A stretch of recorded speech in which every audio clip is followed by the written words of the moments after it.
I never thought that the people closest to me were gonna kick me out. I was left without a family, a home, and no money. But let me introduce myself. My name is Julie, and I graduated from high school a couple of months ago. My whole family, my dad, my mom, and 2 sisters were very happy about my graduation and helped me pick out a college. My dad wanted me to study economics. My mom wanted me to go into graphic design, and my sisters wanted me to be a translator. What did I want? I actually didn't know. In general, I was at a crossroads for quite a long time, and my mom said I should pick a direction already, because the clock was ticking and I had to make a decision before exams. I decided to listen to my parents and pick a serious degree. I began to prepare for the exams, studied all day and night, and was conflicted in my abilities. The day came, and I walked into the exam hall nervously and took out the question paper. It wasn't that hard, actually. I finished quickly and left the hall happy. Several days passed, and the results of the exam were posted in front of the door of the university. I was looking for my last name in the application, and I didn't find it in the lists. I couldn't believe it. I looked through the list again and again from start to finish. No, it can't be. I didn't get through? The tears began to roll down my cheeks, and the first thing I thought about was what I was gonna say to my mom and dad. At that moment, I got a call from my mom. "Darling, Aunt Martha and Uncle Sam are already celebrating your acceptance. Well, don't keep us waiting. What was your score?" For a second, I passed out and did not know what to answer. I whispered, 340, in a trembling voice. I heard my parents clapping with joy in the other end of the line. My aunt and uncle congratulated me, saying that getting as many as 340 points was incredible, and that I am a really bright girl with a big future. I was so ashamed, because I didn't actually pass. I lied to my parents. This whole situation was terrible. I sat down on a bench and spent several hours and thought, what do I do? It was too late to apply to other colleges, and there was zero time for preparation. Suddenly, a crazy idea came to mind. It was so crazy that I thought maybe I was going crazy. I'll pretend that I've been officially accepted. I will fake going to class, and at the same time, I will start intensively preparing for the retake exams. No one would know or check on me. My parents are working, my sisters are busy with their stuff. Everyone will take my word for it. This plan made me feel good in a weird way. It was actually brilliant given my situation. I went home, forgetting about my failure, and started a plan called Operation Deceive the Family. To start, I got college books, a new backpack, new outfits for college, dressed up to par. I walked past my parents, and instead of eating breakfast, I said that I was in a hurry for class. I got so used to the lie that one day I really went to the university. Realizing I was mistaken, I ran back. This went on for several months. Once my father's colleague and his family came to visit us, we sat down at the table and ate supper. A colleague asked where I went for college and what I was studying. I said without a second thought, the Department of Economics, Thomas University. Our guest pricked up. "Oh, what is your group? Our son Eddie also studies in that department." I blushed. Group EF 2020.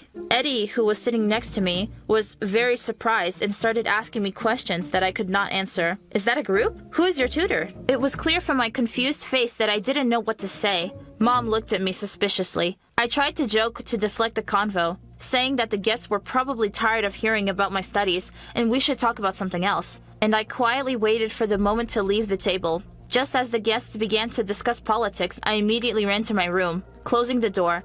I was wondering what I should do. Mom was on to me, I'm sure, and Dad looked at me suspiciously. Several hours had passed, and the guests left. As soon as the door slammed behind them, my parents immediately called me downstairs.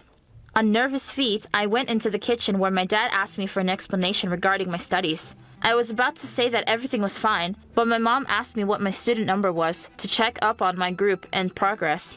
I stood motionless. I lowered my head and began to cry.